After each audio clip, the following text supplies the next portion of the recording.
This is class 37 of my arithmetic course. Today we're going to review for the final exam. If you haven't done the homework completely and correctly from the last class, do that homework before watching this video. The final exam is going to have 25 questions, just like the other exams. But on the other exams, each problem was with 4 points. But in the practice exam, each problem is going to be worth 8 points. So the final exam is going to be worth a total of 200 points. The other 4 exams are 100 points each. So there's 4 of them, so that's 400, and the homework is going to be worth 400. So that's a total of 1,000 points, and the final exam is 20% of your grade. Now, it's really important to understand that these practice exams, and we're going to do one practice exam. As usual, we're going to do one practice exam together today in this class, and then I'm going to give you another practice exam for homework. But these practice exams are not going to contain everything that you need to study for the final. These exams are just designed to get your mind working to figure out what you need to study, and mostly just to see what the exam is going to be like. I don't want to spring anything on you. And these exams are a good place to start, but the next best place to go to prepare for the exam is the other exams, because remember we took four exams in this class other than this final exam, and I gave you three exams for each of those 4, so you have a total of 12 exams, and all those exams have answers. You have an in-class exam we did together, you have a homework exam, and the exam that you actually did.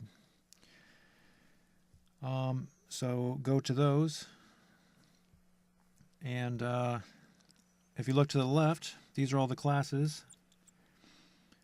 Class 3 through 8 is just whole numbers. You shouldn't have to study that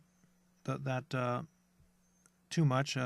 Study class number 2 and a few problems from class 3 through 8. And the reason you don't have to study whole numbers, classes 3 through 8, is because when you study classes 19 and 20, operations with decimals, you're going to review all of that information at the same time that you're learning and reviewing decimals.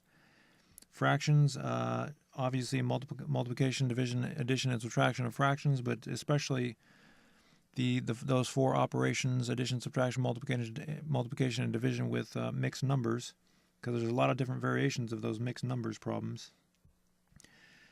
You're going to have to know how to convert between a percent, a decimal, and a fraction. And be aware that there is some confusion. There's going to be some probably the most intimidating part of the course is going to be the percent increase problems and the finding the percent of a number problems. You need to know the difference between simply finding the percent of a number, which is applications of percents, class 22, and finding the percent increase of a number, which is class 24. There's 3 equations that you have to know for each one of those. Three types of problems for each one of those. So if you know the percent problems and you can tell the difference between those, then that's going to take a lot of anxiety away from preparing for the final exam. You have to know the order of operations agreement, Pemdas, but I'm not going to require you to remember all the formulas. The only formulas that you have to, I'm not going to require you to know the geometric formulas, because remember we did all those geometric formulas.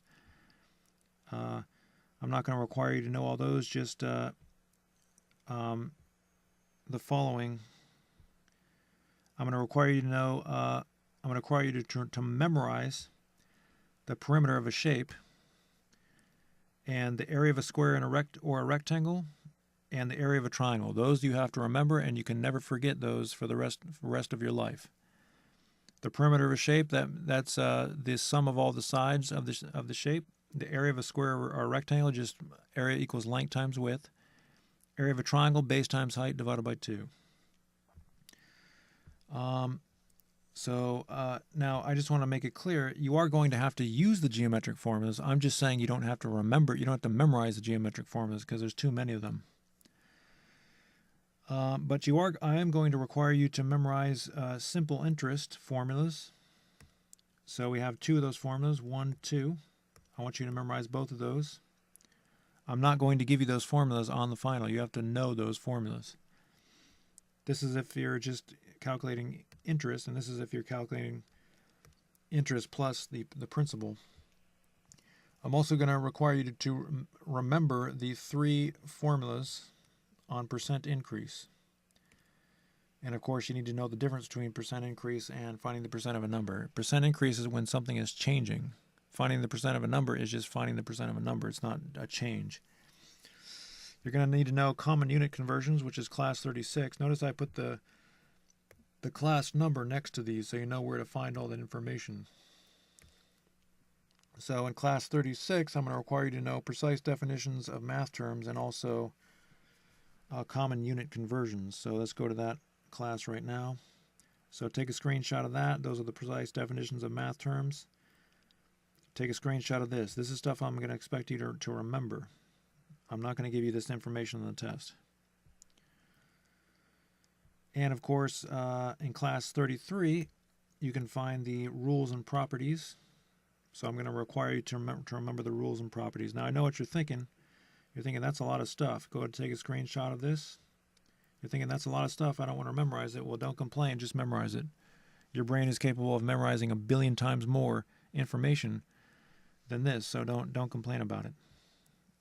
You might be a really young student. You might think I can't remember all that stuff. You can. You already have about 3,000 words in your vocabulary. You can remember all those words. You can remember these things on the list very easily. You just have to put some effort into it. So those are the things that you have to memorize, at least some things. I mean, there's other things, but those are some things to think about. And so moving along on the list to the left, ratios and rates, proportions, be sure to go and review that. Basic statistics, I'm going to require you to know mean, median, mode, range, interquartile range, outliers. I'm going to require you to draw dot plots, box and whisker plots. I'm going to require you to know bar graphs, line graphs, so on and so forth. And there's quite a few things on the test from classes 33 and 34, and also 35. And there's some things from class 36 because we haven't been tested on classes 33 through 36 yet. So be sure you know all that information. And that pretty much is a quick review of all the stuff that you're going to know for this. You're going to need to know for this final exam. But again, you want to review all the stuff. The good thing about this, I forget if I mentioned, the good thing about this class is you have a record on video of everything that we've done. Now, you can use the right arrow key or the left arrow key to jump forward 5 seconds and 5 seconds back, because you don't need to watch the whole video. You don't have time to watch all the videos. You can use the L and the J key to jump forward and reverse 10 seconds. So you have all these tools to jump around in the classes and use your tests and your homework and the final exam practice exams, and so on and so forth. So those are all tools at your fingertips to prepare for the final exam. All right, so that said, let's go ahead and get started with the practice exam. As usual, you want to read the directions, and on to number 1. Write the following number in word form. So we're going to write this number. So remember, the groupings of 3 are called periods. Go back to class 2 and review that. This is the millions period and the thousands period and the ones period. So you say the number. The first number to the left is 2. So 2, and then whenever you see a comma, you say the name of the period before that comma, which is the millions place. So 2 million. And they say 498. And then you get to the comma, so you say the name of the previous period, which is the thousands period. So 498,000.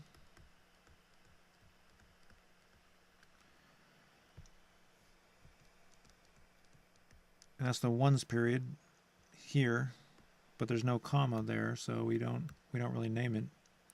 2,498,762.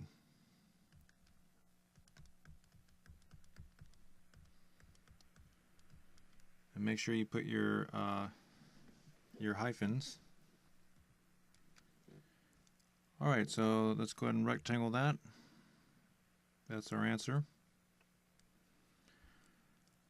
On to part B of number 1. We have, it says write greater than, less than, or equal to between the pairs of numbers below. So we look to the number farthest to the right first, or excuse me, farthest to the left. So that doesn't tell us which number is bigger. Then we look to the number 1 over, and we can see that the number on the left has an 8, which is bigger than, the green 8 is bigger than the green 7. So we know that the number on the left must be greater than, so the Pac-Man has to face the number on the left. We'll rectangle that. And why don't you try part C, and when you come back, we'll do it together. Pause the video. Alright, we're back. These zeros are ending zeros to the right of the decimal, so you can get rid of those. And you can see it's just 1.9 equals 1.9. So if you wrote equal to, good job. Why don't you try part D, and when you come back, we'll do it together. Pause the video. Alright, we're back. So the 5 is less than the 6. You always start with the number farthest to the left, and we don't need to look at the other numbers, because the number farthest to the left is smaller than the number farthest to the left on the other on the number to the right. This number must be less than. So Pac-Man wants to eat the bigger number, because that has a 6, whereas the other number only has a 5. Again, you don't have to look at the other numbers, just look at the number farthest to the left, and if they're different, that'll tell you which one's bigger. Alright, now we're going to go on to problem number 2. The quotient of a number in 6 decreased by 1 is 8. Which of the following could be the number? So this is a plug-in problem. See if you can do this problem, and when you come back, we'll do it together. Pause the video. Remember, you have to plug in the possible answers, because this is a multiple choice question, and it's not easy. So plug in one of these answers, and and if it works, that'll tell you what the answer is. Pause the video. When you come back, we'll do it together. All right, we're back. So let's try 54. It says the quotient of a number in 6. So quotient means division. So 54, the quotient of a number in 6 is this. So we're going to try 54. So 54 divided by 6, and it says decreased by 1. So decreased means minus 1, and that, whatever that is, has to equal 8. So we have to use a Pemdas. Division first. 54 divided by 6 is 9. 9 minus 1 is 8. So it looks like we got lucky. A is the answer. So if you got A for the answer, good job. So now, part 2 here is going to be more difficult. So see if you can do that one, and when you come back, we'll do it together. Pause the video. All right, we're back. So what this is telling us is that if we find the average of the first 4 quizzes, that average should be 6. So average means you're going to add up the scores. So 6 is the first one, then 4 is the second one, then 7 is the third one, then we don't know the fourth one, so we'll just put n. We can put x or n or whatever you want to do. Then if you divide those by how many numbers there are, and how many numbers are there? There's 1, 2, 3, 4 numbers. So we're going to divide by 4. That's the definition of average. Remember, average is the same thing as mean. We went over mean in the statistics and graphs class. So you're going to divide by 4 because there's 4 numbers, and we want that average to equal 6. So what we're going to do is, these are plug-in problems again. So we're going to take the possible answers and we're going to plug them in to n and see if the equation works. So if you plug in 9, 9 plus 7 is 16, plus 4 is 20, plus 6 is 26. 26 divided by 4 is not a whole number, so that can't possibly be it. So we can eliminate that one.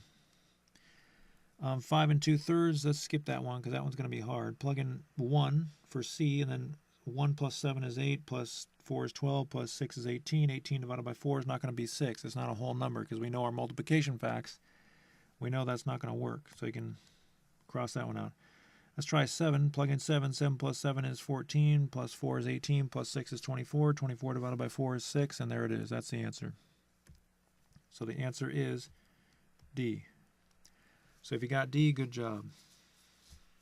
Again, those are plug-in problems. It's not easy to see what the answer is unless you just plug in one of the possible answers. Because those are really algebra problems, but we haven't learned algebra yet, so you have to plug in the possible answer. All right, number 3. Find the perimeter of the triangle below. Now again, perimeter is something that you're going to have to know. I'm going to expect you to know perimeter. You have to know what that means. So I'm going to put P, perimeter, is 7/8 plus 1/2 plus 9/10. So we cannot add fractions unless we get a common denominator. So the common denominator is going to be, I think, 40. So multiply both sides of this fraction by 5. And you get 35 over 40. Multiply both sides of 1/2 by 10, and you get 10 over, actually, multiply both sides by 20, it looks like. Multiply both sides of 1/2 by 20, and you get 20 over 40. Multiply both sides of 9/10 by 4, and you get 36 over 40. So now we're ready to add those up because we have the same size pieces. We have 40ths. So 35 plus 20 is 55, plus 36 is, looks like it's going to be 91. And if you don't want to do that in your head, you can just do it off to the side. That's an example of adding whole numbers. So it's 91. But now we have a problem because 91 over 40, that is a improper fraction because the numerator is bigger than the denominator. So in the class on mixed numbers, we learned how to convert an improper fraction to a mixed number. See how many times the denominator goes into the numerator. 40 goes into 91 2 times, and that becomes your whole number. 40 times 2 is 80. 91 minus 80 is 11. That's your numerator. That's the remainder is your numerator of your fraction. And then the denominator just stays the same. And then we put m for meters.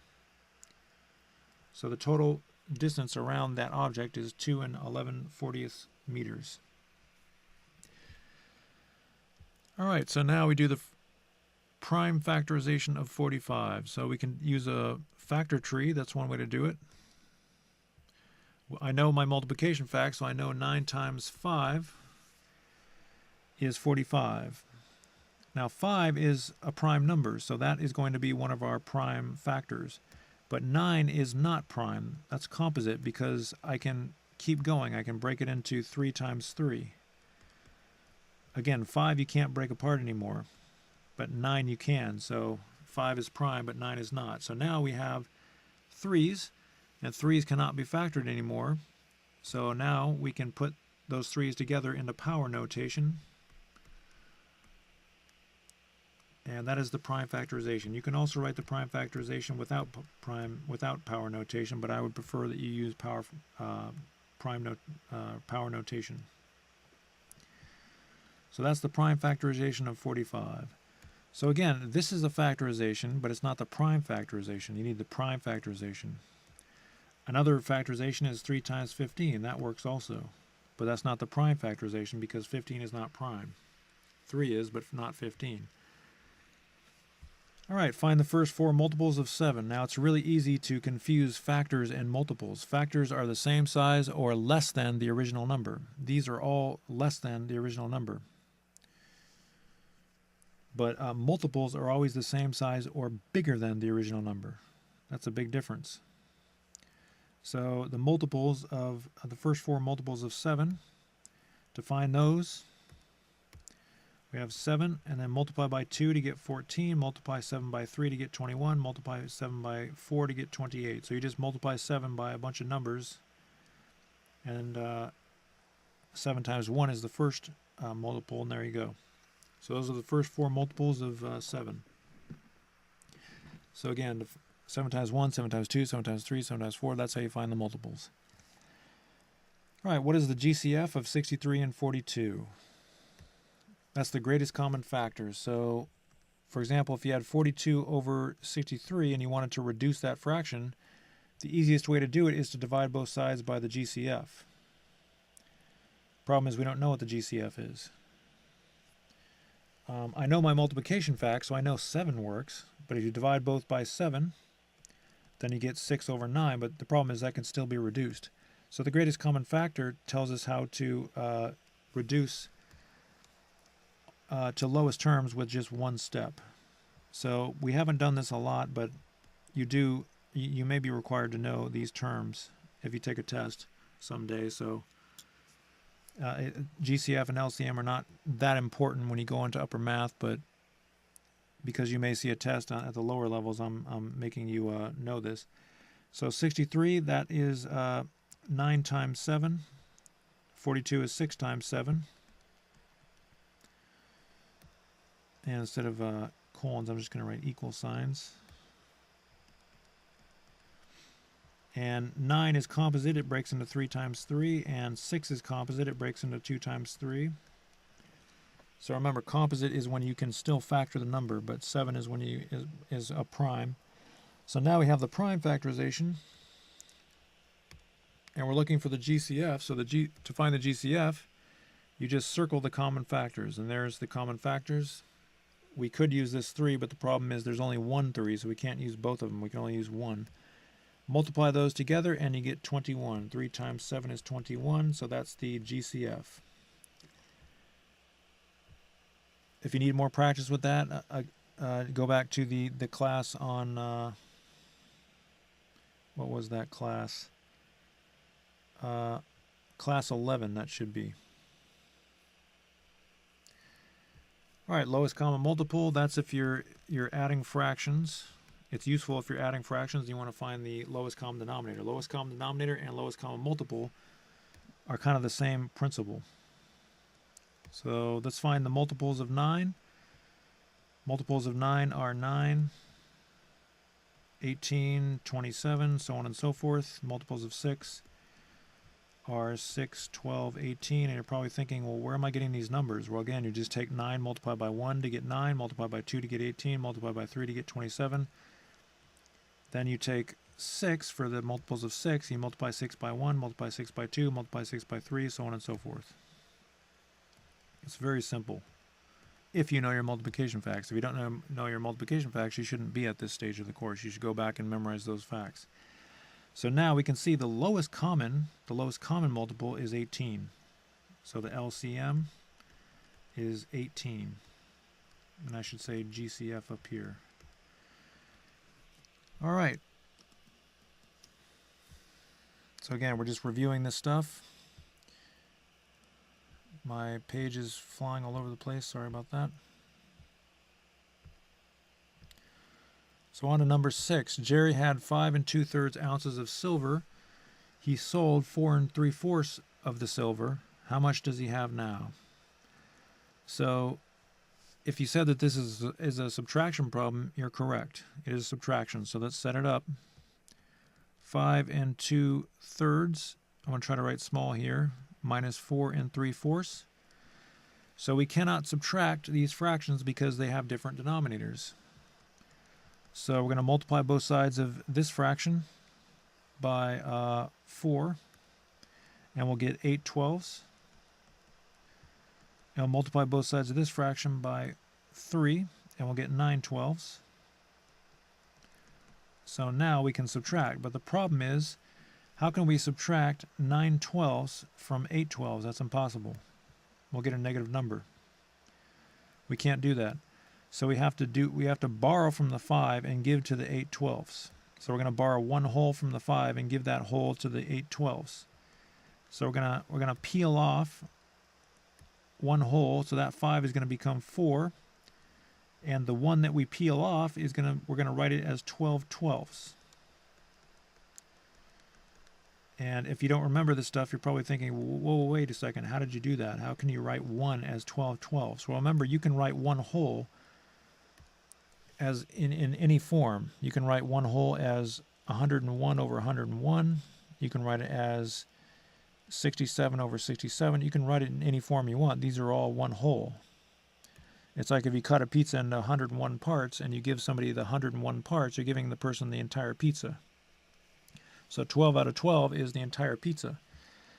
And the reason that I did that is because I want to add this one whole to this number, to this fraction. But this fraction is in 12ths. It's 8 12ths. So we have to add 12 12ths to 8 12ths. We have to break that one whole into 12ths. So we're just going to rewrite that 4.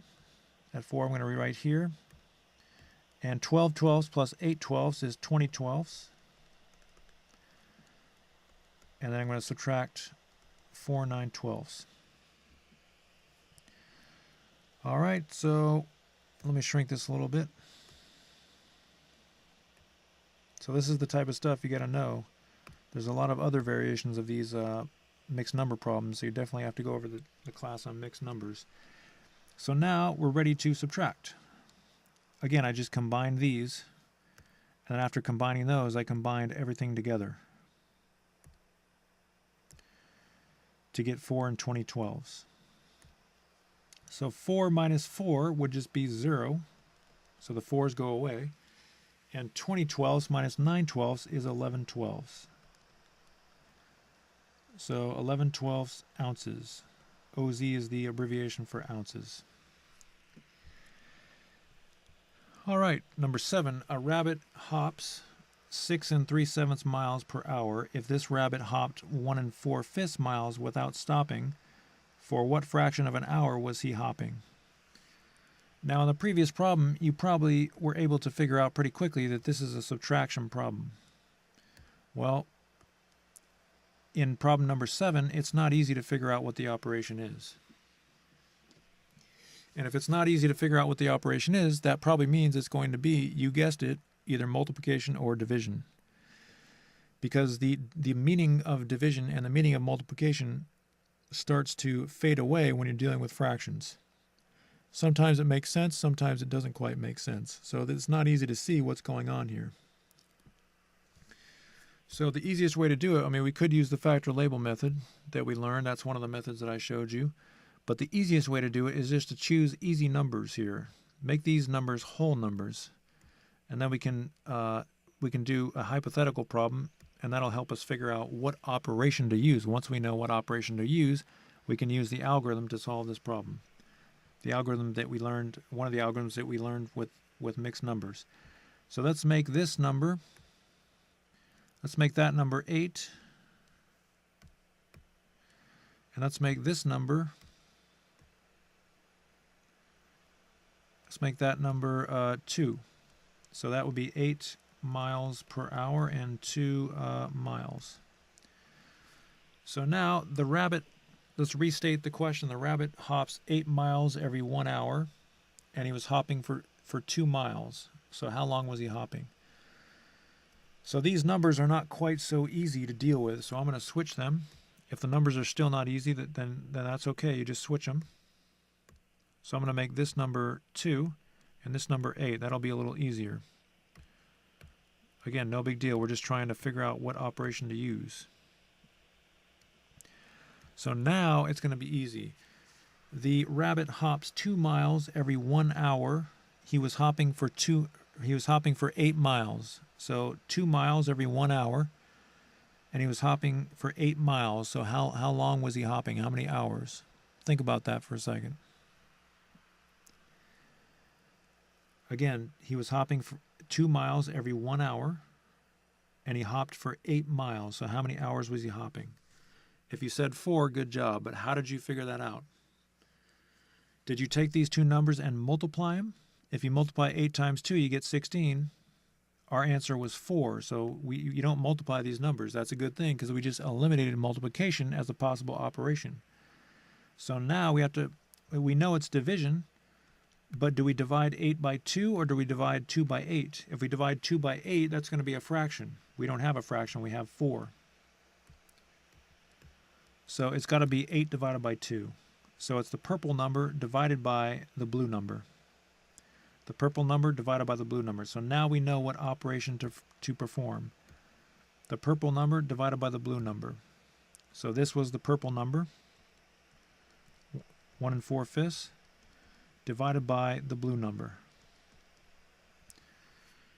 So I know that seems like a lot of complicated stuff, but trust me, that's the way you got to do it in all upper math courses, and you're dealing with fractions, so this is not easy. So now we just rely on our division algorithm, which is very easy. Any student in the world who knows multiplication facts can learn this division algorithm. It's not that difficult, so don't complain about it. All right, so 1 4/5, we're going to convert that to, we can't divide or multiply mixed numbers unless we convert them to improper fractions. If you forgot all about that, then just go back to the classes on mixed numbers. So to convert a mixed number to an improper fraction, we take 5 and multiply by 1. 5 times 1 is 5, and then we add it to 4, and we get 9, and the denominator stays the same. I'm going to write those numbers a little smaller. Same thing here. 6 times 7 is 42, plus 3 is 45, and the denominator stays the same. So now it becomes a normal division problem with fractions. So to divide fractions, again, we learned that you change the division to multiplication and you flip the divisor. Now I could multiply 9 times 7 to get 63 because this is, well, let me back up here. Now it becomes a multiplication problem. So we're multiplying fractions. To multiply fractions, you just multiply straight across. So 9 times 7 is the numerator of our answer, and 5 times 45 is the denominator of our answer. But I could just multiply, like I was going to say, I could just multiply straight across. 9 times 7 is 63, and 5 times 45 is 225. But the 225 is kind of a big number, and we can reduce this number, but it's going to be this fraction, but it's going to be difficult. So an easier way to do it is to keep the answer in factored form. I'm going to use dots for multiplication. 9 times 7 over 5 times 45, and then continue to factor. So the bottom I can factor 45. I know 45 is 9 times 5. So the benefit of that is now I can see that these just cancel out, the 9's cancel out, and you're left with 7 over 5 times 5, which is equal to 7 over 7 over 25. So that's just a way to avoid a lot of work. So 7/25, and you can just write H for hours.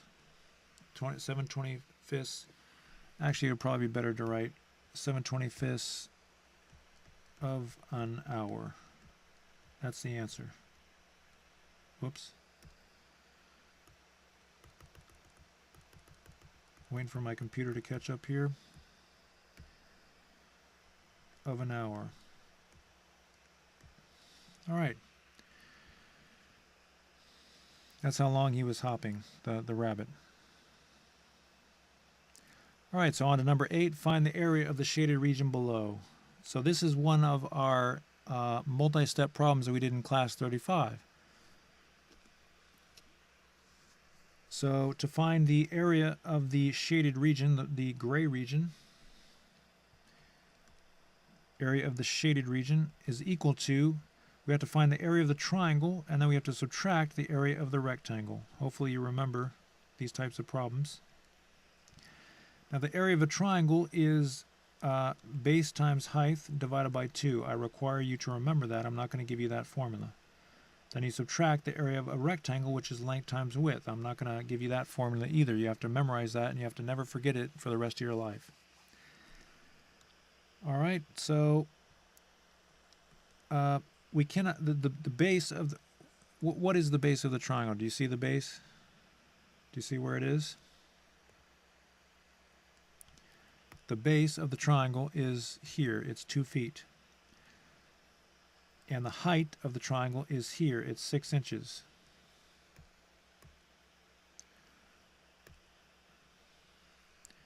The dimensions of the rectangle are 1 1/9 inches and 3 2/5 inches. But the problem is we cannot find the area of the triangle unless all of our units agree. We have feet down here and we have inches over here, so we can't do these calculations unless we get we change everything to inches or everything to feet. So most of these numbers are inches, so it'd be easier to change feet to inches. So this is where you're going to be required to know the unit conversions.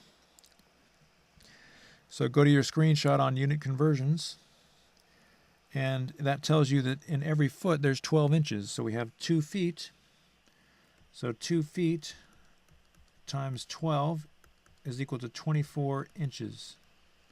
So the base is actually 24 inches. So I'm going to put 24 for B, and the height is 6 inches. And the length is 1 1/9. So I'm going to put that 1 1/9, and the width of the rectangle is 3 2/5. So I have a feeling I'm going to start running out of room here. So I'm going to go ahead and try to shrink this math. My computer's running a little slow here, so sorry about that. I'm just going to try to wait for it to catch up. There we go. So I'm going to shrink this so I have enough room to write here.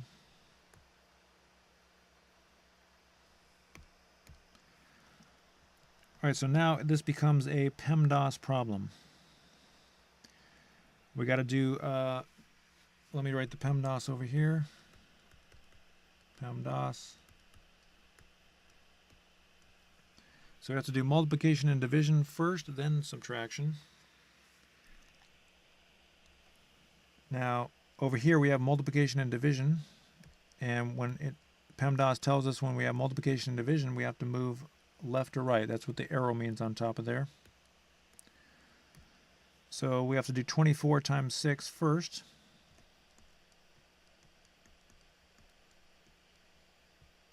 That's 144. And I'm going to go ahead and change these. We cannot multiply mixed numbers unless we change them to improper fractions first. So 1 times 9 is 9, then 9 plus 1 is 10. Keep the denominator. 3 times 5 is 15, and 15 plus 2 is 17. And keep the denominator. All right, so now we do 144 divided by 2. I'm going to move this over a little bit. 144 divided by 2. Have to use long division for that. 2 doesn't go into 1, but it does go into 14 7 times. Bring down a 4. 2 goes into 4 2 times exactly. So it looks like that's going to be 72. And then, again, I could multiply these. If you to multiply fractions, you just multiply the numerators and multiply the denominators. So 10 times 17 is 170. And 9 times 5 is 45, but that's going to be very difficult to reduce that. So we're going to try the method where we keep everything factored.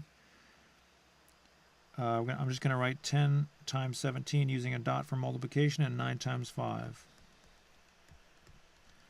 So I'm moving right along. So the reason I did that is because I can factor 10 to 2 times 5, because I know 10 is 2 times 5. I know my multiplication facts. So now I can see that 2 of those 5s cancel out. So now I'm left with whatever 2 times 17 is, and you can do that off to the side, but I know that that's going to be 34. And the 9 just remains. So now I'm left with 72 minus 34 over 9. The best way to do this is convert the improper fraction to a mixed number. So how many times does 9 go into 34? It goes 3 times. That's your whole number. 9 times 3 is 27. 34 minus 27 is 7. That goes in your numerator, and then the denominator doesn't change. All right, so now we just have to do 72 minus 3 and 7/9. Let me shrink these a little bit because I'm out of room. Now what we have to do is borrow from the 72, because we can't subtract 7/9 because there's no fraction on this number. We have a whole number, but we don't have a fraction. we can subtract 3 from 72, but we can't subtract 7/9 because there's no fraction to subtract it from. So we have to borrow from 72. So let me shrink these numbers because we're going to need some more room here. So we're going to borrow from 72. 72 is going to become 71. And then I'm going to take the 1 that I borrowed from 72 and I'm going to turn it into 9/9. So I turned 72 into 71 and 9/9. So again, I took 1 away from 72 and it became 71. And the 1 that I took away from the 72, that became 9/9. Again, I can write 9/9 in any way that I want to, as long as the numerator and the denominator are the same. So now we can subtract 3 and 7/9 very easily.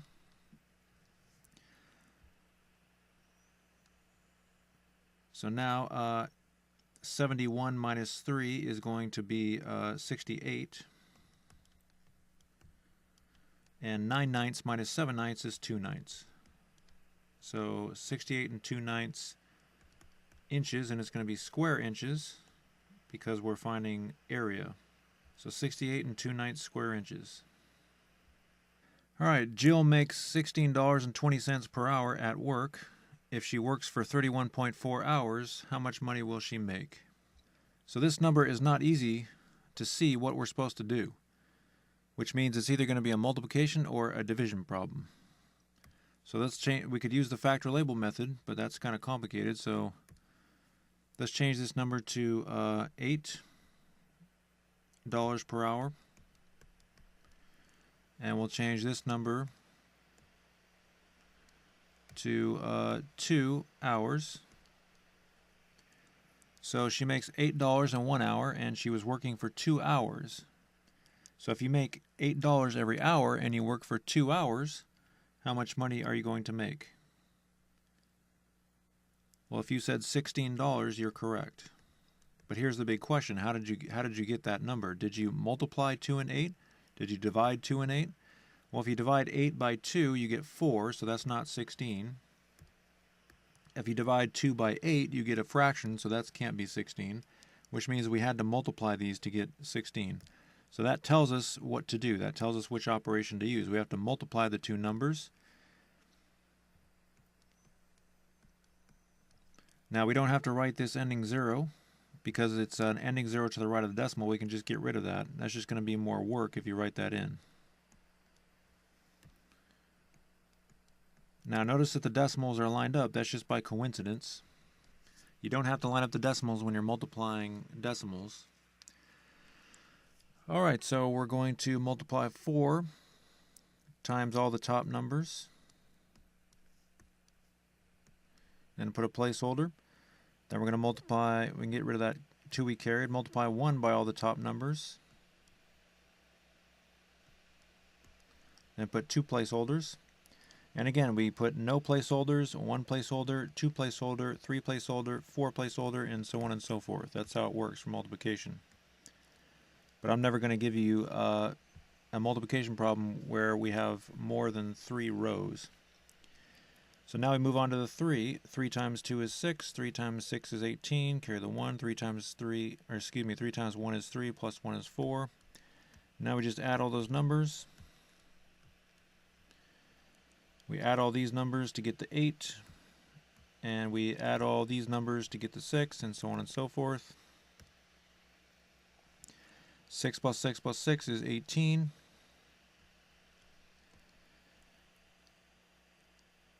And we get 10, and so on and so forth. Now there are 2 numbers to the right of the decimal. So we start here as always, and we count over 1, 2, and that's where our decimal goes. So our final answer is $508.68. Now, if you're wondering how did I know that dollars was going to be the ending unit, Well, it's very simple. It says how much money, so it has to be dollars. It sounds like a lot of money, but once she pays her rent, it's not going to be very much money, trust me. All right. On to number 10. Now we go to another multi-step problem that we learned in class 35. You share a bag of popcorn with 2 friends. Initially, each person gets an equal share, but Alice gives 3/8 of her share to Brad, and you give 1/2 of your share to Brad. What fraction of the original bag of popcorn did Brad get? So Brad, we're all getting an equal share, but Brad is hungry, so he's getting a lot more. So Brad starts out with 1/3 of the bag of popcorn, because if there's 3 people, they each get 1/3 of the bag. But Brad is given 3/8 of her share. So her share is 1/3, but to find 3/8 of 1/3, you multiply 3/8 into 1/3. So remember, to find a fraction of a fraction, you multiply the fractions. So this is 3/8 of Alice's share. So this is the fraction of the bag that Alice is giving to Brad. So then you have to give 1/2 of your share, and it's the same principle. You're just using multiplication, multiplying fractions. Let me write that a little neater. 1/2 of your share. So this represents the fraction of the bag that you're giving Brad. And I know what you're thinking. You're thinking, this stuff sounds really complicated. Well, it is complicated, but you're not required to understand the geometry of it, because that's how you would prove that the logic of fractions is by using geometry. You're just required to know how to do the problem. 99.99999% of all students in college and high school, they don't necessarily know why the problems work. They just know how to figure out the answer. And that's what you're required to do. I know that sounds weird, but that's just the way it is. It's faster just to know how to do the algorithm. If you want to figure it out, you can do that later. And trust me, if I start explaining it, you're gonna get real bored. I just know that by experience. Most students just want to know how to do the math, get it done, and that's what we're doing in this class. Get it done, and we're going to go on to the next class. All right, so now we have to follow order of operations. This is an application of Pemdas, so we have to multiply first. To multiply fractions, you just multiply the numerators. 3 times 1 is 3, and 3 times 8 is 24. So we have 3 over 24.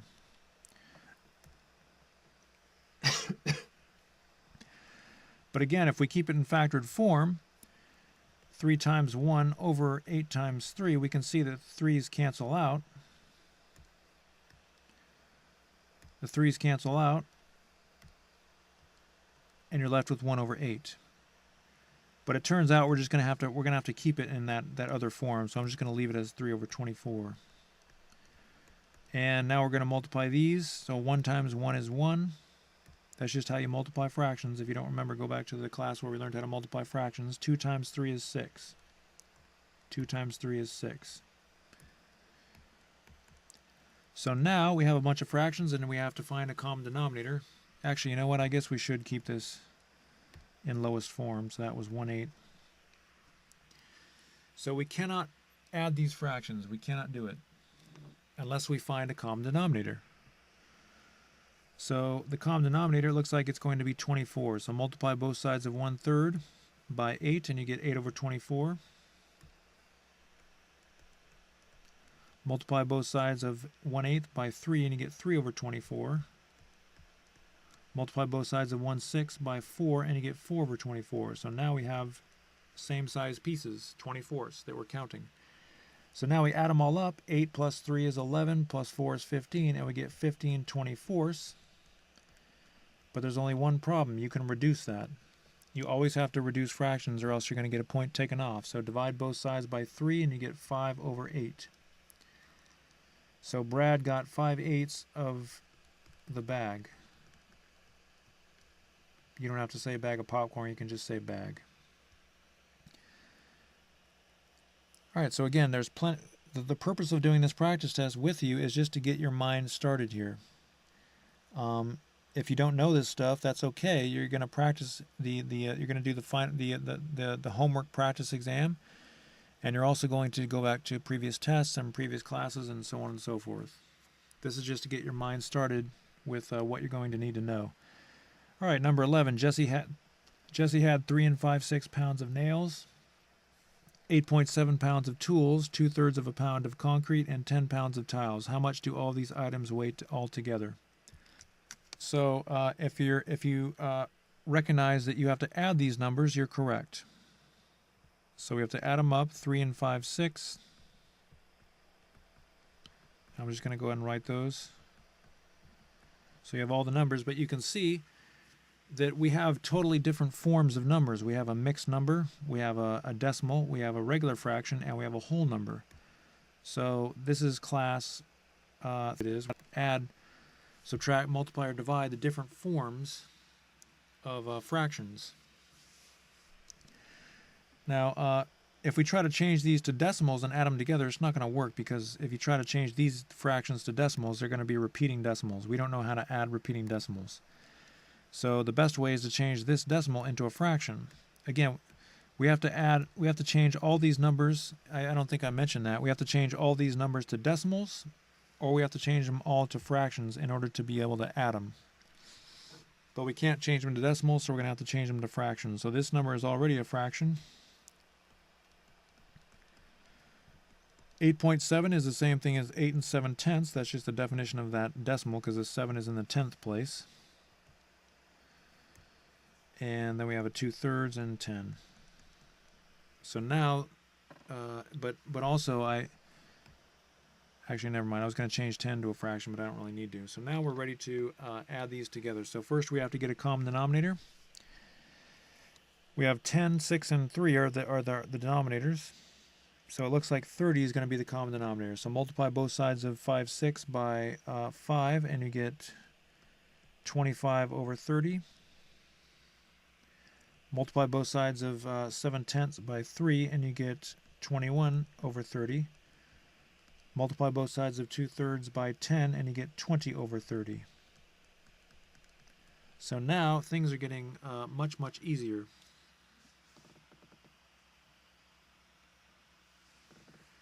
So now we can add all the whole numbers together. 3 plus 8 is 11, plus 10 is 21. And now we can add the 30ths. 25 plus 21 plus 20 is, you can do that off to the side if you want, or you can do it in your head.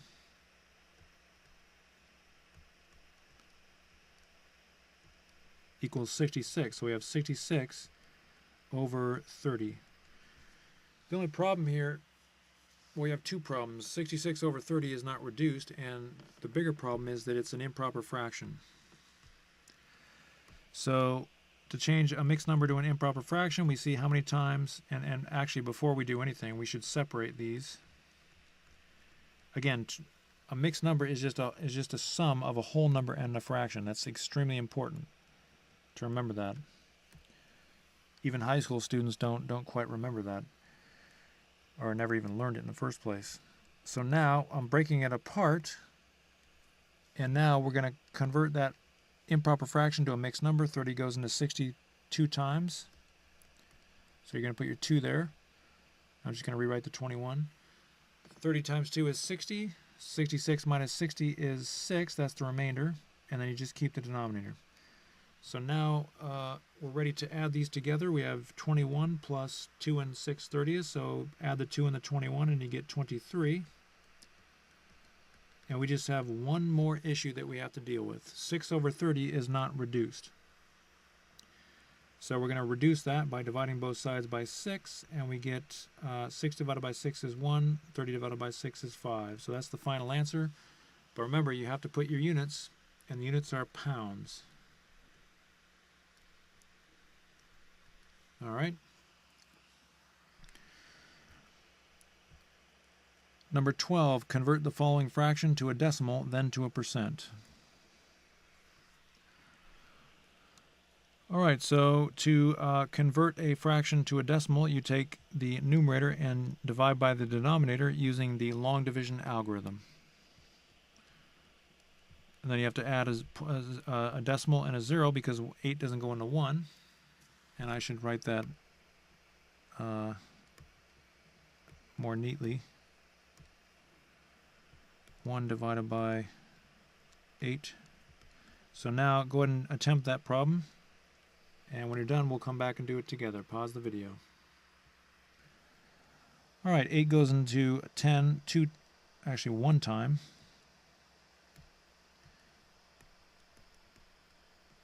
Add a 0, keep going. 8 goes into 22 times.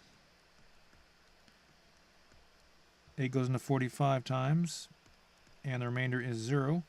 And the decimal goes straight up. Now, if we had a decimal over here, then we'd have to move it to get all the way to this line, and however many times we move it there, we have to move it here also, and then we would bring it straight up. But because we don't have a decimal that's far from that line, from this line here, we can just bring this decimal straight up, and it goes right there.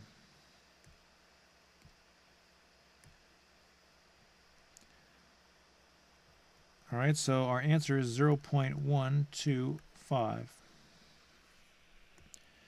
But it tells us that we also need to convert it to a percent. Now that we have it as 1/8 as a decimal, we can easily change it to a percent. Remember, to change from a decimal to a percent, you just move the decimal 2 places over, and you add a percent sign. Don't forget that percent sign, or else you're going to get points taken off. So it becomes 12.5%. All right, so now we have a fraction. It says convert the following, or excuse me, we have a percent. Convert the following percent to a decimal, then to a fraction. So we converted from a decimal to a percent by moving the decimal 2 places to the right and adding a percent sign. Now we're going to go backwards. We're going to take away the percent sign and move the decimal 2 places to the left. So 1, 2. So then we're going to have 0.00013. So that's the decimal form. And to change it to a fraction, we look at the number farthest to the right and ask what place is that number in. So that's in the, let's see, tenths, hundredths, thousandths, 100,000ths. Wait, I did that wrong. Wait for the computer to catch up. Tenths, hundredths, thousandths, 10,000ths, 100,000ths. So the 3 is in the 100,000ths place. Sorry about that highlighter. It's taking a while for the computer to catch up there. Trying to take away that highlighter. Oh well. So it's going to be, we write the number and 100,000 because 3 is in the 100,000ths place. So 13 over 100,000 is the second answer to that one. So we wrote it as a decimal and as a fraction.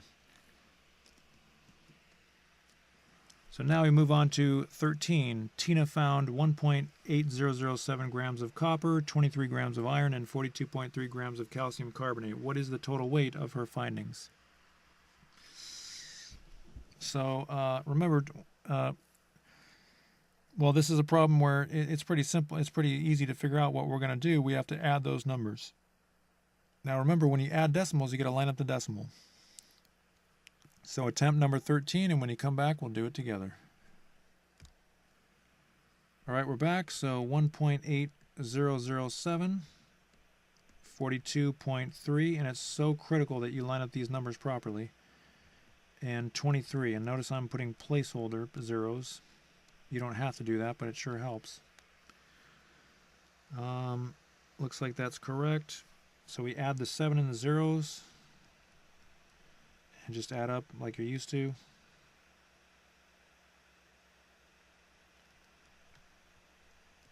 And where do we put the decimal? When you're adding or subtracting decimals, the decimals just go straight down. So it's going to be 67.1007. So we're going to put a big point right there.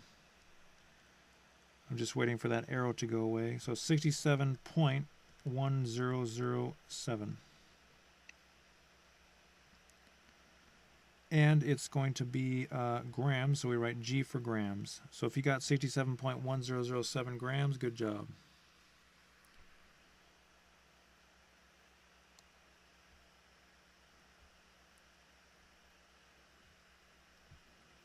All right, number 14. What is 83% of 36%? So this is one of the problems. I think this is number 9 on the multi-step word problems class. Class 35 is number 9.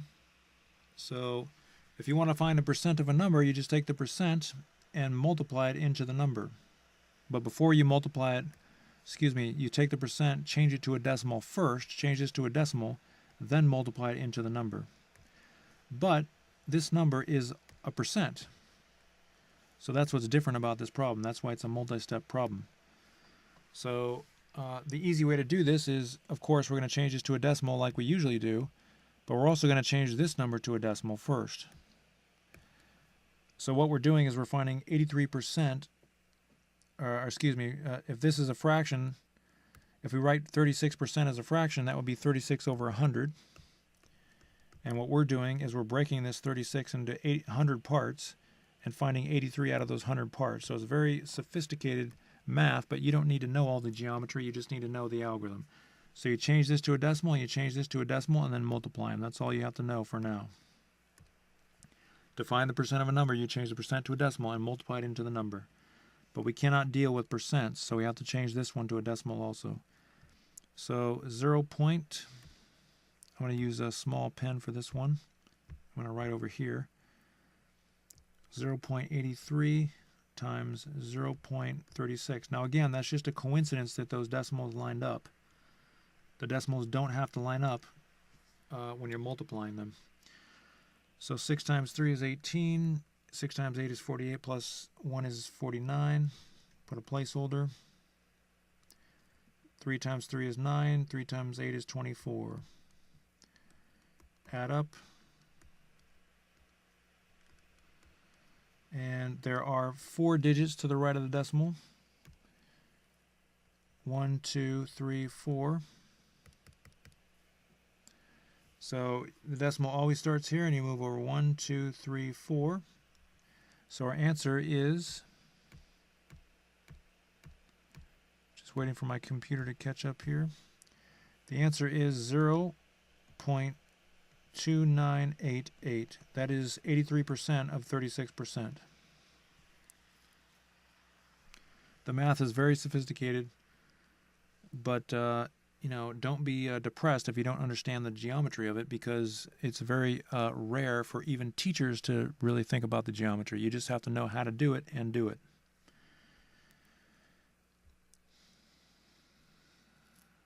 All right, so now on to number 15. Approximate the volume of a sphere with a radius of 4 feet using the formula below and round your answer to the nearest thousandth. So remember, I told you I'm not going to require you to remember the geometric formulas because there's too many of them, but I am going to require you to use the geometric formulas. So I gave you the formula. You don't have to memorize it, but you do have to use it. So we're told that the radius is 4 feet, right? 4 feet. So that means we just have to plug in 4 to r here and then perform Pemdas. That's what this problem is all about.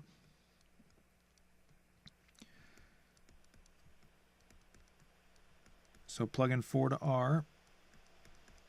And it looks like we have to do 4 to, first of all, let's write Pemdas.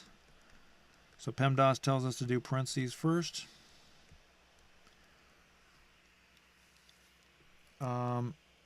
But there are no parentheses, so then we move to the E. So we don't have to do that part, but then we move to the E. So that's exponents. So we do have exponents.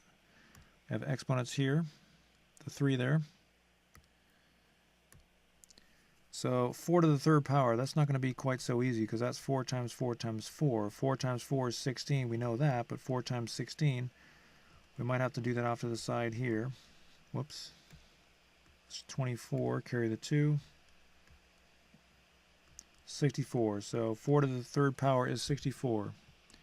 So now we're done with the exponent part.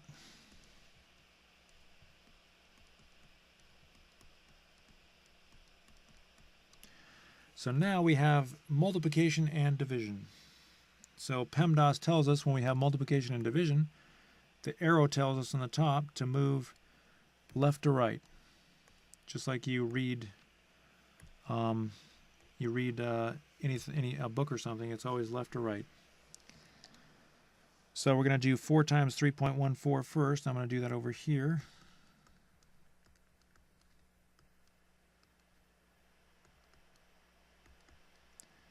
Two digits to the right of the decimal. So you start here, count over, 1, 2, 12.56.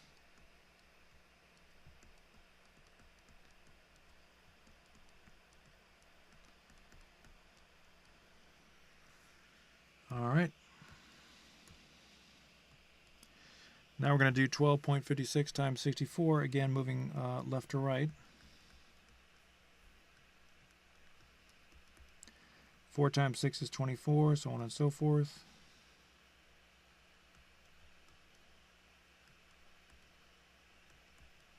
Put a placeholder. I'm going to erase all these numbers so they don't confuse us.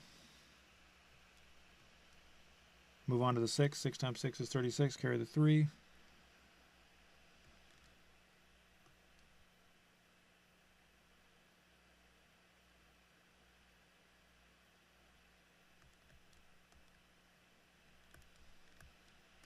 Then we add.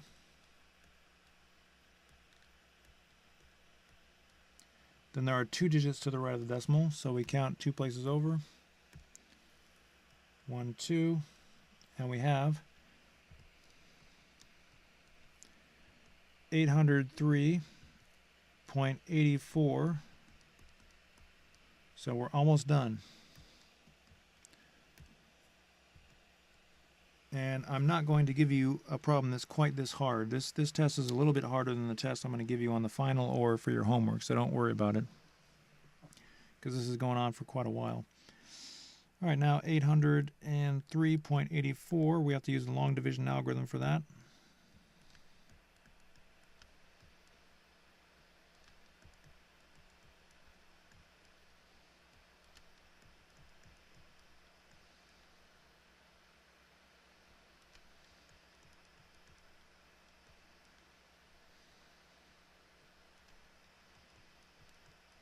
Then we get a remainder 2 all the way down there. I have to change the thickness of this pen because I'm having a hard time seeing. I'm going to zoom in.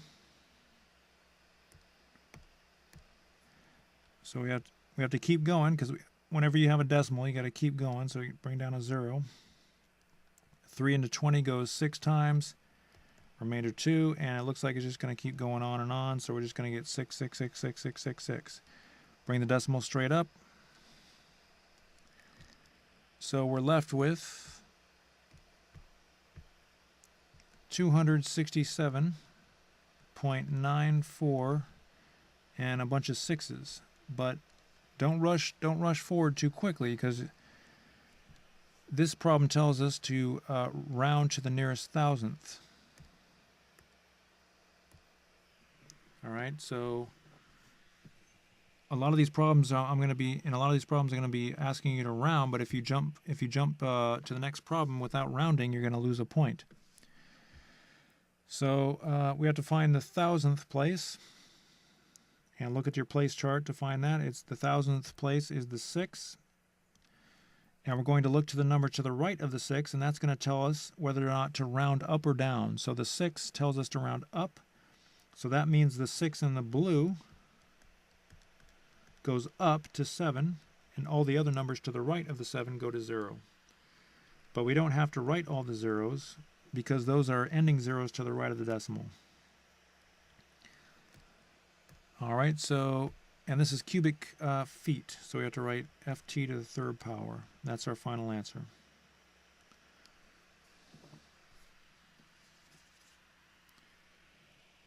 So again, if you're really nervous about rounding off, you can go back to that class and do plenty of practice problems with those. Again, use the right and left arrow keys to jump forward 5 seconds or backwards 5 seconds. And the L and J keys to jump forward 10 seconds or back 10 seconds.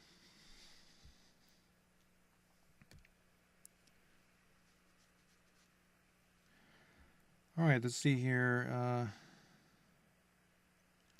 On to 16.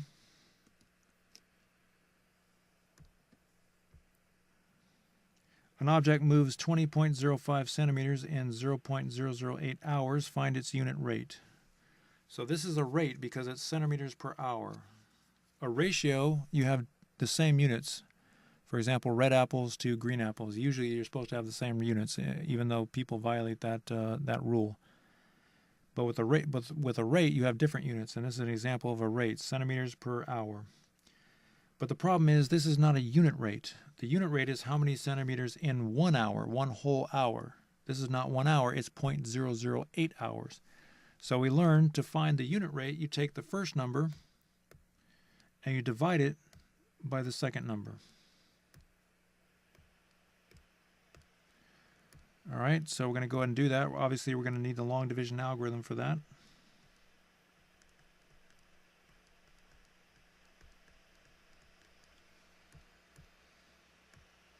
So we're going to have to divide those.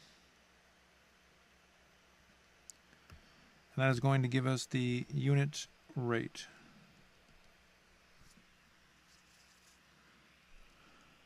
So 20.05.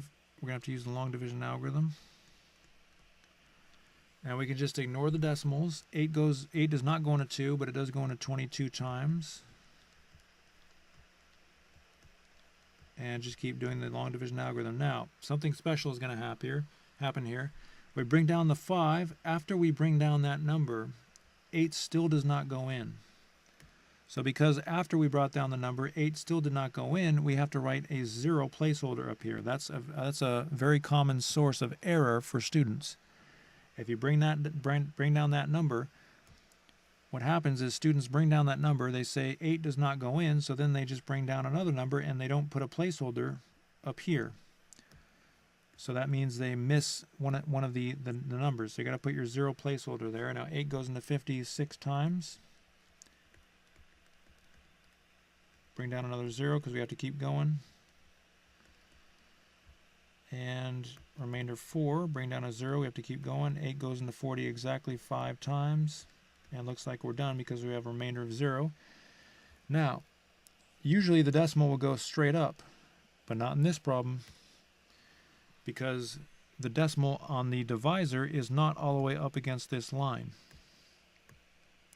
If 8 were a whole number and these zeros were not there, the decimal would, even though it's invisible, the decimal would always be to the right of the number in the ones place, which is 8, which means that that decimal is right up against that line.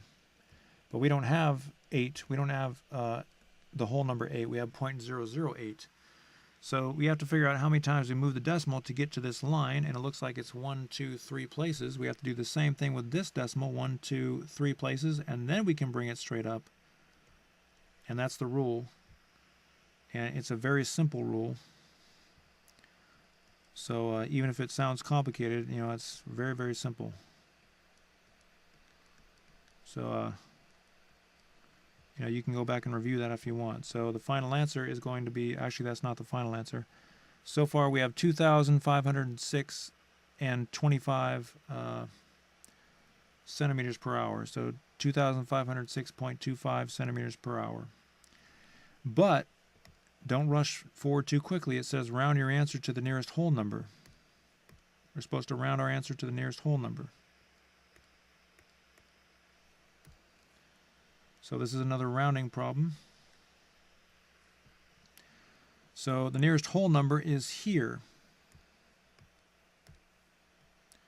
Then we look to the number to the right, and that tells us whether or not to round up or down. The green number tells us to round up or down. So 2 tells us to round down, which means we keep the 6. We don't make it bigger or smaller. We just keep it. But these other numbers become zeros, and because those are ending zeros to the right of the decimal, we don't even have to write those. We don't even have to write the decimal. And before our rectangle, our units are centimeters per hour. Remember, you have to write your units there. All right. So on to the next problem. In the following 3 multiple choice problems, choose the fastest way to find the answers. Write E for estimation, AS for algorithmic shortcut, or A for algorithm. So again, this is the class 36, the competitive test class, where we have to figure out the fastest way to find the answer. So to find the volume of a rectangular prism, you use this formula, length times width times height. But in some of these problems, we don't necessarily have to do all that math, because that's quite a bit of math. In this problem, well, see if you can figure out for yourself which problem is easiest to answer based on the possible solutions that are given. We're looking for the one where all you have to do is estimate the answer. We don't have to do any calculations. Pause the video, and when you figure it out, we'll come back and do it together. All right, we're back. So if you said 17B is the one to use estimation for, you were correct, because look at how different these problems are, or these answers. You have 0.0009, which is a very small number, and then you have 67, which is much, much bigger compared to that number. So these numbers are very far apart. So what we're going to do is we're going to estimate. We're going to estimate, we're going to round this number. And we're going to pretend that this number is, just waiting for my computer to come back there. We're going to pretend this number is 4. And we're going to round this number up to 1. So if you multiply all those numbers, the approximate volume would be,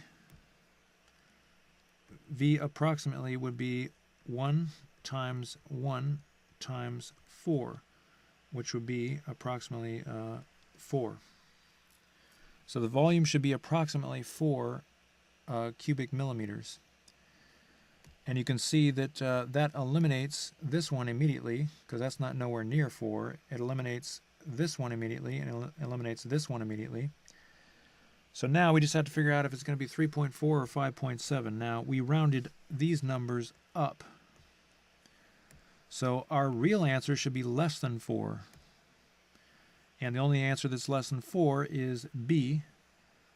So the answer is obviously B, but we used estimation. We don't really care about what the answer is in these problems. We just want to know what the easiest way to find the answer would be. So we used estimation and rounding.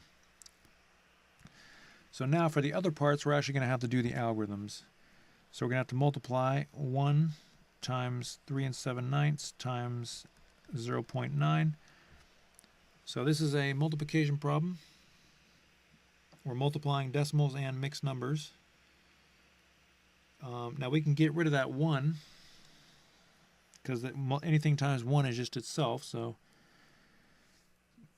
we're going to have to change these numbers to decimals, or we're going to have to change them all to mixed numbers. We cannot, or excuse me, we're going to have to change them all to decimals or in fraction form, but we cannot change this fraction to a decimal unless we want to deal with repeating decimals. We haven't learned how to do that, so we have to change this to, we have to change the 9 actually to a fraction. And again, the 1 will just go away, so we don't have to write that. So we have 3 7/9 times, the 9 is in the 10th place, which it means it's 9 over 10. Now we cannot multiply any fractions, any mixed numbers, unless we change them to improper fractions. So we have to do 3 times 9 is 27, and then add it to the 7 here. So 3 times 9 is 27, 27 plus 7 is 34. And you keep the denominator.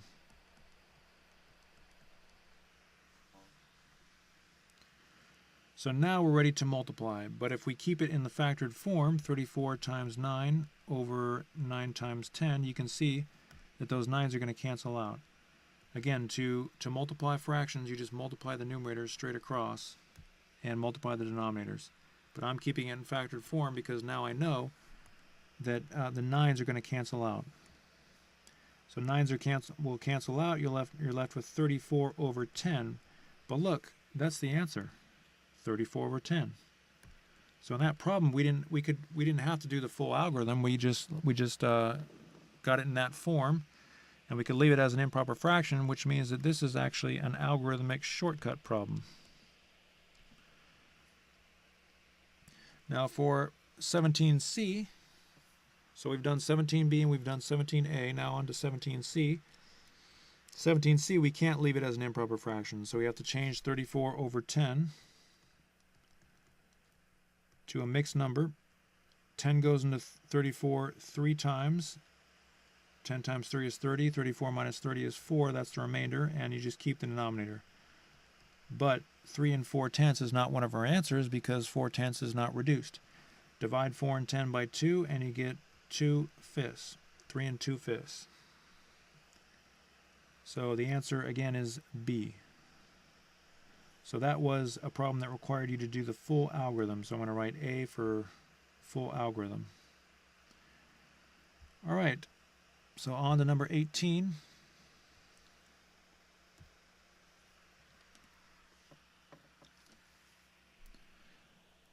Now again, some of these problems are quite difficult. I don't want to overburden you. So when I give you the test, I'm not going to give you I'm going to make it easy enough to where you're not going to be doing quite so many difficult problems. But again, this is the final, so I can't really avoid giving you a certain number of difficult problems. It's just unavoidable. And again, don't complain about it. Just do the problems, get them done, and once you're done, you can take a break for 2 weeks or 3 weeks or 4 weeks until you take the next course. All right, so next problem, find the mean, median, mode, range, and interquartile range of the data on coin masses above. That's this data up here. Draw a dot plot of the data and a box and whisker plot above it. Identify any outliers. All right, so I'm going to write small here. We're going to start off with the mean. The mean is the sum of all the numbers. And these are our numbers up here. It's the sum of all the numbers divided by how many numbers there are. So there are 4 numbers, so we divide by 4. So we have to use Pemdas. Pemdas tells us to do parentheses first. So 5 plus 2.5 plus 3 plus 4. I'm just going to do that in my head, and you can do it in your head too. Looks like it's going to be 14.5. But if you want to, you can just line up the numbers over here. And it helps to put placeholder zeros. You're going to get the same answer if you do it that way. Bring the decimal straight down. So now we have to do 14.5 divided by 4. 14.5 divided by 4. Sorry, I'm kind of writing small here, but we don't have a lot of room. 4 goes in 6 times. Bring down 2 times. And finally we have the last number. Bring the decimal straight up, and we have 3.625. And remember, you always have to put your units. You always have to put your units when you're dealing with these statistics problems. So the mean is 3.625. It's a measure of the center of the data. So now we have to find the median. The median is the middle of the data. The problem is we cannot find the median unless we first order or arrange the numbers from least to greatest. So the smallest number is 2.5, the next biggest is 3, the next biggest is 4, and the biggest is 5. So now we have to find the middle number. The problem is there is no middle number. It's right between here. So what we have to do is we have to take the 2 numbers around the middle, which is 3 and 4, and find the mean of those two numbers. That's what you have to do when you have an even number of numbers. 2, 4, 6, 8, 10, 12, those are all even numbers of numbers, so whenever you want to find the median, you have to take the two numbers that surround the middle and find the mean of those two numbers. So the median is equal to the mean of 3 and 4, so you add them up and divide by how many numbers there are. There's 2 numbers. So that becomes 7 divided by 2. And I'm just going to write this as a mixed number. 2 goes into 7 3 times. 2 times 3 is 6. 7 minus 6 is 1. And the divisor is always the remainder. So 3 1/2 grams, G for grams. So 3 1/2 is very close to 3.625. They're both measures of center. They're just calculated in slightly different ways. So now we find the mode. The mode is the number that appears the most in the list. But as you can see, this list up here, there is no number that appears more than once. So in this case, there is no mode. So the mode is also a measure of the center, but that measure is completely useless in this particular example. All right, so now we go to the range. The range is the biggest number, which is, if you look at the list, it's 5, and then we subtract the smallest number. And so if you set that up here, 5 minus 2.5, you're going to line up the decimal. There is no decimal in 5, but it's always to the right of the number in the ones place. 5 here being the number in the ones place. We cannot subtract 5 from 0, so we have to borrow from the 5. Give the 1 to the 0 becomes 10. 10 minus 5 is 5. 4 minus 2 is 2. We get 2.5. All right, 2.5. That's the range, and remember to put grams. All right, so now let's see here. We got to go to interquartile range. So in order to do that, we have to find Q1 and Q3, the first quartile and the third quartile. So quartile 1 is the median of the first half of the data. But again, there is no, the median is the middle, but there is no middle. So you have to take the median of those two numbers. So 2.5, or excuse me, the mean of those two numbers. 2.5 plus 3 divided by how many numbers there are, which is 2. Add those up and you get 5.5. We don't have time to do that math, so I'm just going to do that in my head. So then 5.5 divided by 2, that would just be 2.75. And again, you would use long division to figure that out, but we're running out of time, so I'm just going to do it in my head. All right, and that would be grams. Now we have to find Q3. Guess I'll do that down here. Q3 is the median of the upper half of the data. So the median is just going to be the halfway point. So it's just going to be 4.5. I guess I should show the calculations though. So find the mean of those two numbers, which is 9 divided by 2, which ends up being 4.5. Again, I'm not showing every step there, but we're running out of time. So now I can find the interquartile range because I have Q1 and Q3. So the interquartile range is equal to Q3. It's always equal to Q3 minus Q1. So Q3 is 4.5 and Q1 is 2.75. So if you do the math on that, if you subtract decimals, you have to line up the decimals. And we're going to have to put a placeholder here. I guess we don't have to, but I'm going to. We cannot subtract 5 from 0, so we have to borrow from the 5. Give to the 0 becomes 10. We cannot subtract 7 from 4, so borrow from this 4 becomes 3. Give the 1 to the 4 becomes 14. 14 minus 7 is 7.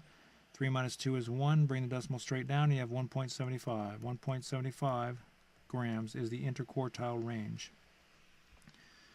All right, so now we have to make a dot plot of the data. So 2.5 is the smallest value.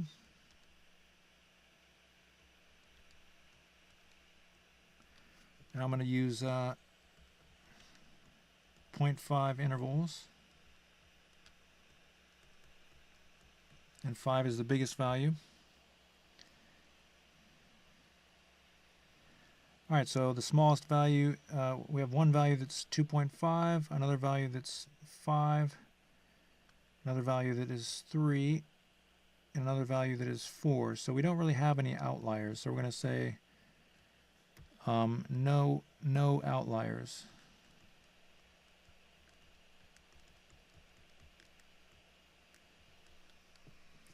All right, so now we have to use our box and whisker plot. We write a vertical line on the smallest value and on the biggest value. And then we write a vertical line on the median. The median is 3.5. 3.5 is here. And then we write vertical lines on Q1 and Q3. So Q1 is 2.75. That will be about here. And Q3 is 4.5, which is exactly there. Then we draw a box on the inner 3 vertical lines and the whiskers to the outer vertical lines. And that's our box and whisker plot. So that's quite a bit of work. But, you know, if you need 3 hours to do this test, you know, I don't mind if you take 3 hours. And I don't even mind if you take a break, really. Just get it done. Again, I'd like to make this easy, but I can't because it's just a significant amount of work. All right, an object travels on the sides of the shape below. It takes the object 3 seconds to move from one corner to the next. If the object starts on the bottom right corner and moves clockwise, at which side will it be after traveling for 407 seconds? All right, so we have to figure out one cycle. How long it takes for one cycle. That's equal to 3 seconds times how many sides there are, and there are 4 sides of the shape, so that's 12 seconds. So we're going clockwise, so this direction. After 12 seconds, you end up right back where you started, right back to here. So we have to figure out how many times 12 goes into 407 seconds. So we use the long division algorithm for that. So 12 does not go into 4, but it does go into 40. It goes in 3 times. 3 times 2 is 6. 3 times 1 is 3. 40 minus 36 is 4. Bring down to 7. 12 goes in 3 times again, I guess. 3 times 12 is 36. 47 minus 36 is 11. So our remainder is 11. So what that means is you go around this box, this square, 33 times. And after 33 times, you end up right back where you started, right at that corner. But then you have 11 seconds more to go because that's the remainder. So you go 1, 2, 3, 4, 5, 6, 7, 8, 9, 10, 11. This would be 12 over here, but we want 11, which is right there. So the answer is the object will end up on the right side of the shape. All right, number 20 is it's inequalities. So write less than, greater than, or equal to between the pairs of the fractions below. So this might be a problem that you can do because we did this recently. So why don't you attempt this? Actually, why don't I do the first one? So we cannot figure out which fraction is bigger in part A because we don't have the same size pieces. We don't have a common denominator. So if we multiply both sides of this fraction by 2, we get 4 over 14, and then we can easily see which fraction is bigger. So this fraction is bigger, so Pac-Man wants to eat it. But remember, we always read left to right, so it's a less than sign. So we write less than, and there you go. Now you try part B. In part B, you can do the same thing. You can make these numbers bigger to get a common denominator, but you can also make these numbers smaller. So attempt B, and when you come back, we'll do it together. All right, we're back. So I'm going to try making these numbers smaller because we did it the other way in the previous problem. So I'm going to divide both of these numbers by 4, and we get 2/3. So you can see that these fractions are both equal. All right, try part C. All you have to do really is just get a common denominator. So try part C, and when you come back, we'll do it together. All right, we're back. We're going to multiply both sides of 3/5 by 8 to get 24/40, and both sides of 5/8 by 5 to get 25/40. So you can see that we need another less than sign. So if you got less than, good job. All right, part D is going to be a little bit more difficult. We have to reduce these fractions first, then we have to go the opposite direction and make the numbers bigger. So attempt part D, and when you come back, we'll do it together. All right, we're back. We're going to divide both sides of this fraction by 7. I know my multiplication facts, so I know 7 goes into those. And divide both sides of this fraction by 8.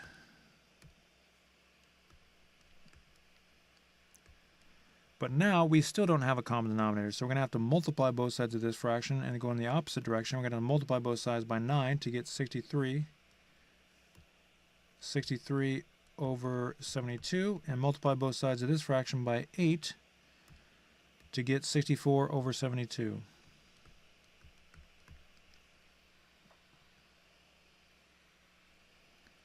So now we can see that we need another less than sign.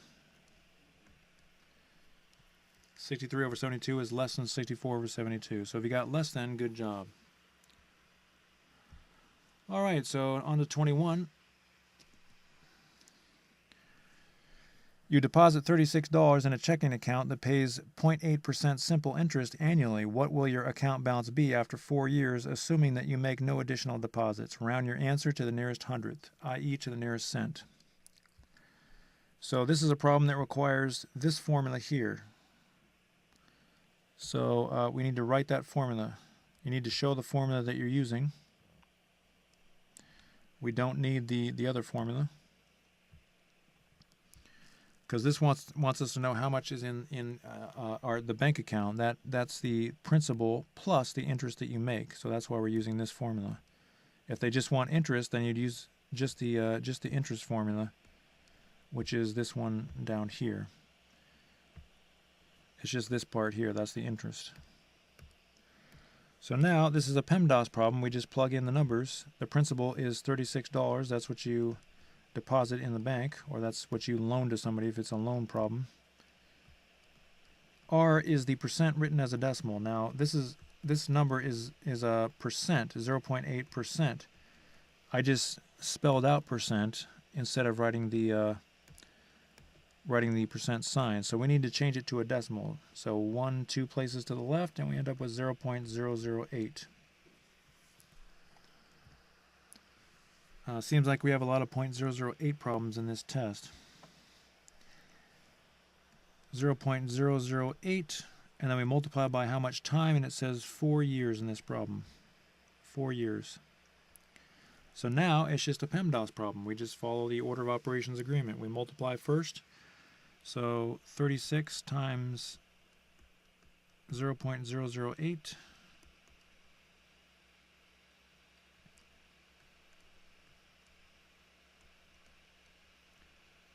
There's 3 digits to the right of the decimal. So 1, 2, 3. We get 0.288.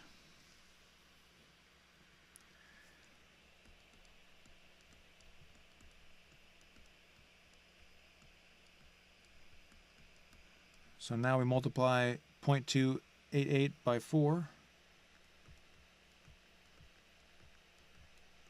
I want to do that over here.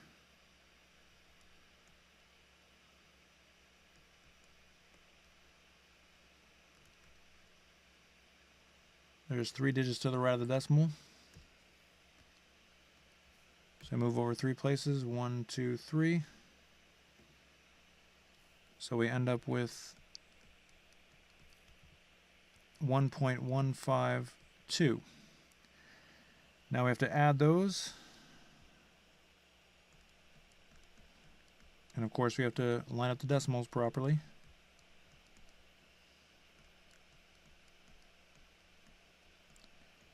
And you get the final answer, or not the final answer, but we get 37.152. But again, don't rush forward because it says here we have to round our answer to the nearest hundredth. So this is the hundredth place. So that's the blue number.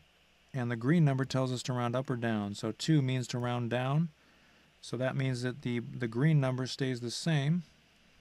Excuse me, the blue number stays the same, and the green number goes to 0, but it's an ending 0 to the right of the decimal, so we don't have to write it. So it's the final answer is $37. Let me move that down a little bit.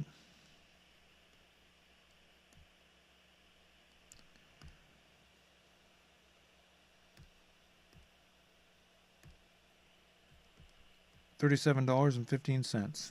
That's how much you have in your bank account after earning 0.8% simple interest annually for every 4 years. Now again, that's annually. So annually means if it's 4 years, you plug in 4. If it was monthly, then it would be different. All right, on to number 22. We've got 4 more problems here. Alan had a growth spurt during the summer. His height increased by 6%. If his height before the growth spurt was 52 inches, what is his new height? So these are all the percent increase problems. You just have to know which one to use. And that's probably going to be the main source of anxiety for you in the test. We need to figure out the new number after the increase. So that's what this equation is doing. It's telling you how to find n, the new number. This tells you how to find the first number before the increase. And this tells you how to find r, which is the decimal form, which is the decimal form of the percent. These two formulas down here tell you how to find the percent as a decimal. And then you have to change it to a percent after you find the decimal form. So be sure you do plenty of those problems. So we're going to take that equation. We always have to write the equation we're using. And this is an increase, so I'm going to write plus. I don't have to write plus or minus anymore. So it's just an order of operations problem. We write the first number, which is 52 inches. That's before his growth spurt. And then r is the percent as a decimal. So 6%, the decimal is here because it's invisible. It's directly to the right of the number in the ones place. And you move it 2 places over, add a 0. 2 zeros there if you want to write the 0 so the decimal doesn't look like a speck of dirt. And so now we have all our numbers plugged in. So we have to use Pemdas. Pemdas says to multiply first. So 52 times 0.06.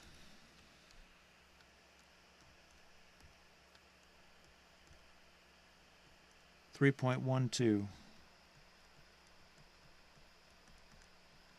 So 3.12 is the increase, the percent increase.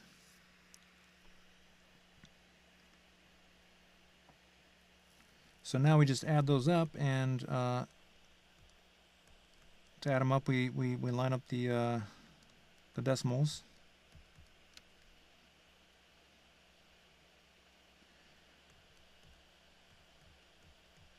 And we get 55.12. That's the final answer. But make sure you write the units. The units are inches, so we can write IN. All right, so moving along here, arrange the following numbers from least to greatest. Remember, to compare the numbers, we have to change them all to fractions or all to decimals.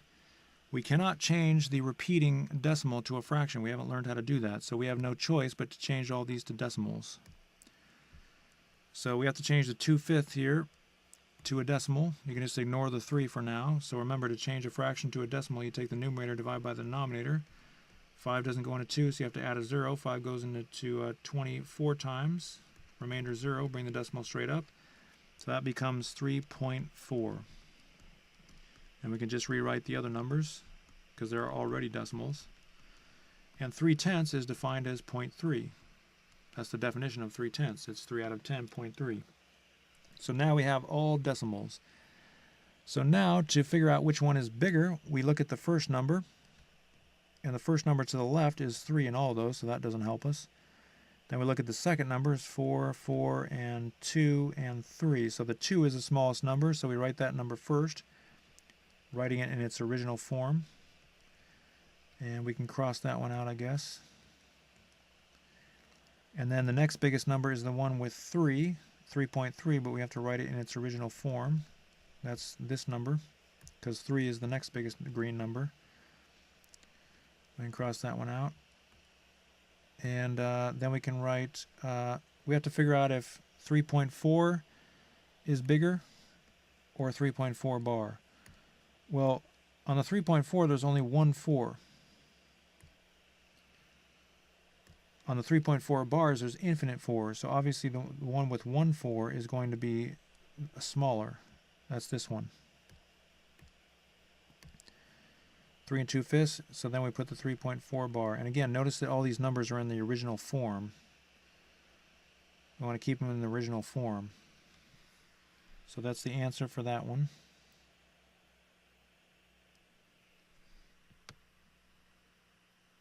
All right, so they're now in least to greatest order. So now we're off to 24 and 25, and we're almost done here. 24, the ratio of red hats to blue hats is 6 to 5. If there are 35 blue hats, how many red hats are there? Write a proportion statement to represent this problem and use it to find the answer. So we don't really need a proportion statement to find the answer. The ratio is 6 to 5, so I'm going to use a colon, and that's red hats to blue hats. So we can multiply both these numbers by 3 to get 18 to 15. That doesn't work. Multiply both by 5 to get 30, 25. That doesn't work. And the reason I know it doesn't work is because we need 35 in this number for the blue hats.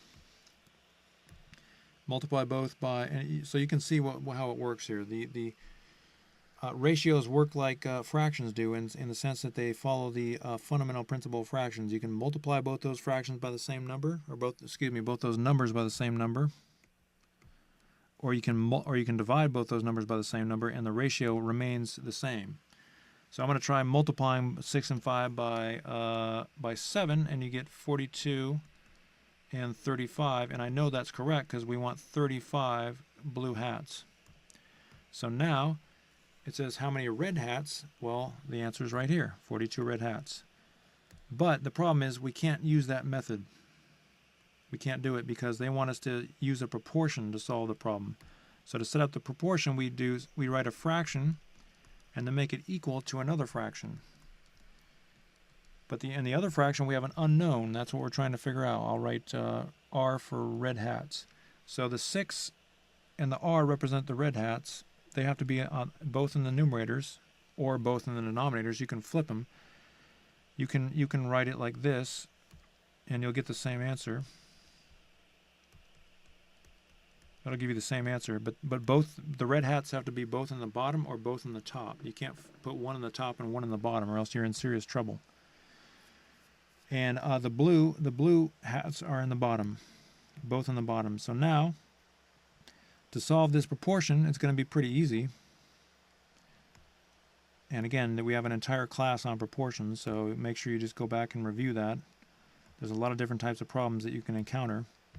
The problem you're going to see right now is not that it doesn't represent every problem. So if we multiply both sides of this fraction by 7, which is pretty much what we did when we used the ratio method, then we get 42 over 35. And because these fractions must be equal, because the fractions must be equal, you can see that R has to be 42 because the fractions are equal and the denominators are the same. So the numerators must be the same also. So R must be 42. So 42 red hats. All right. So now we go to the last problem. The last problem is really just memorization. Write the rules, properties demonstrated by the following equations. So again, just go. This is one of the things that I told you to memorize. So you're going to memorize this before you take the test.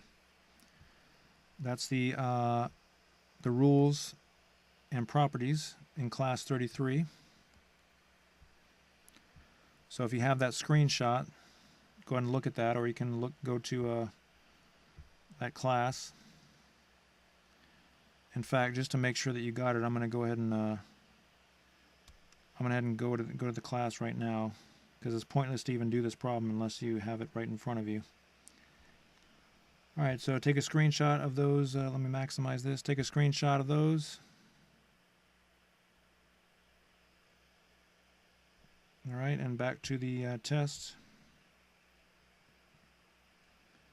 My computer's going a little slow here. There we go.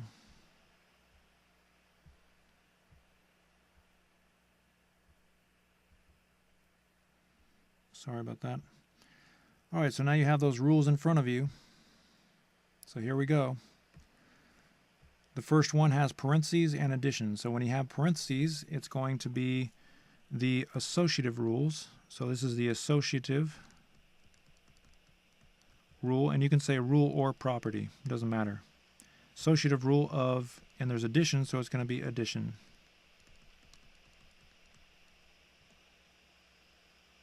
So now you try part B, and when you come back, we'll do it together. Pause the video. All right, we're back. If you said zero rule of multiplication, you were correct.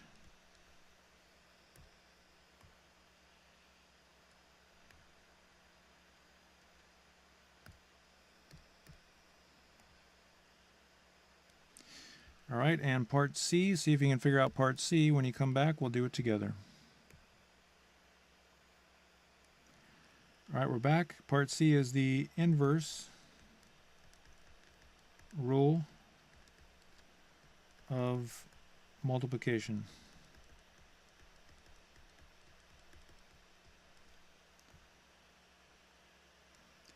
And see if you can do part D. When you're done, we'll come back and do it together.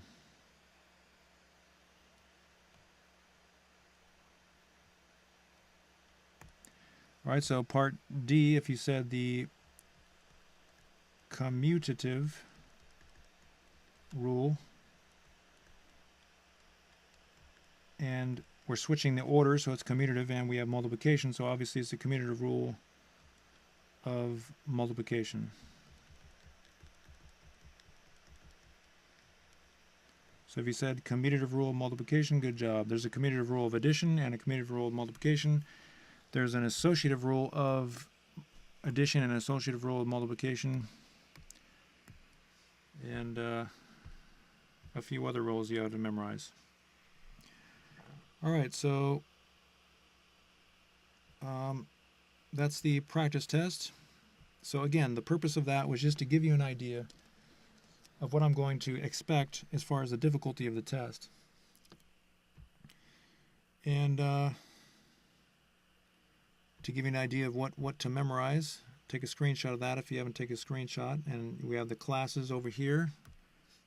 If you don't know where to find this stuff, it tells you the classes, where you can find that. And remember, don't get lazy. Go back and review everything in this class, because if you take that test and you don't know what you're doing, you're just wasting your time, and you're sure wasting my time, because I write the test and I'm not going to write another one, so you have one chance to prove yourself. All right, so this is the test for homework. So take a screenshot of these 2 pages. These are the first 2 pages. Take a screenshot of the second 2 pages. And the last page. And also, don't forget the answers. If you don't check your answers, you're just wasting your time. All right. So be sure and do that homework completely and correctly and check all your answers. And remember, these 2 practice tests are not enough for you to get the practice that you need. You need to go back and do many, many problems. 30, 40, 50, maybe even 100 problems. Do as many as you need to master this material. You're going to be an arithmetic master by the time you're done with this course. So if you do what I tell you to do. If you don't do what I tell you to do, then you're going to accomplish nothing. So that is class 37. We have one more class. Well, you may not accomplish nothing, but you're certainly not going to have my guarantee that you're going to be ready for the next course. So that's class 37, and class 38 we're going to take the final, and you're going to be done with this class. So work hard and get that material done. And I'll look forward to seeing you in class 38.